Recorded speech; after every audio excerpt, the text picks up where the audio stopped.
পূৰ্বৰ পৰা জাতীয়তাবাদী যুৱ ছাত্ৰ পৰিষদ আৰু বিভিন্ন দল সংগঠনে আমি দাবী উত্থাপন কৰি আহিছিলোঁ আৰু বাৰ বাৰ আমি প্ৰতিবাদ কৰিছোঁ। আমি ৰহা টোল গেটতো প্ৰতিবাদ কৰিছোঁ যে অসমত যিকেইখন টোল গেট স্থাপন হৈ আছে সেইকেইখনত অবৈধ হিচাপে কেইখনমান টোল গেট আছে।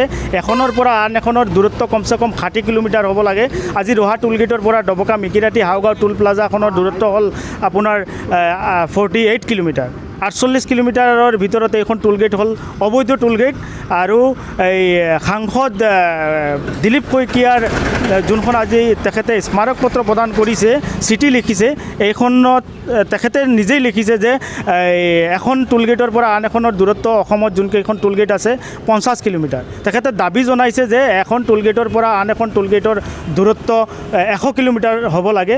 আমি যুৱ ছাত্ৰ পৰিষদ আৰু বিভিন্ন দল সংগঠনৰ হৈ আমি অসমৰ ৰাইজৰ হৈ আমি তেখেতৰ এই স্মাৰক পত্ৰখনক দিয়াৰ বাবে আমি তেখেতক ধন্যবাদ জনাইছোঁ। আৰু আমাৰো দাবী হ'ল এখন টোল গেটৰ পৰা আন এখন টোল গেটৰ দূৰত্ব 100 কিলোমিটাৰ হ'ব লাগে।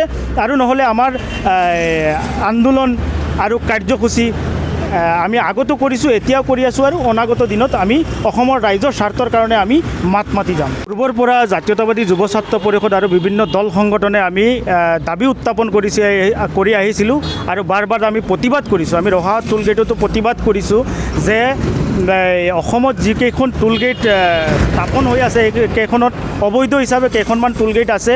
এখনৰ পৰা আন এখনৰ দূৰত্ব কমচে কম 60 কিলোমিটাৰ হ'ব লাগে। আজি ৰহা টোল গেটৰ পৰা ডবকা মিকিৰাটি হাওগাঁও টোল প্লাজাখনৰ দূৰত্ব হ'ল আপোনাৰ 48 কিলোমিটাৰ। 48 কিলোমিটাৰৰ ভিতৰত এইখন টোল গেট হ'ল অবৈধ টোল গেট।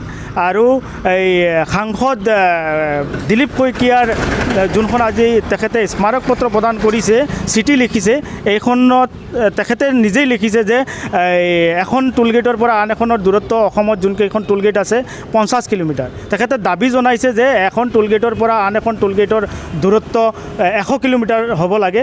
আমি যুৱ ছাত্ৰ পৰিষদ আৰু বিভিন্ন দল সংগঠনৰ হৈ আমি অসমৰ ৰাইজৰ হৈ আমি তেখেতৰ এই স্মাৰক পত্ৰখনক দিয়াৰ বাবে আমি তেখেতক ধন্যবাদ জনাইছোঁ। আৰু আমাৰো দাবী হ'ল এখন টোল গেটৰ পৰা আন এখন টোল গেটৰ দূৰত্ব 100 কিলোমিটাৰ হ'ব লাগে।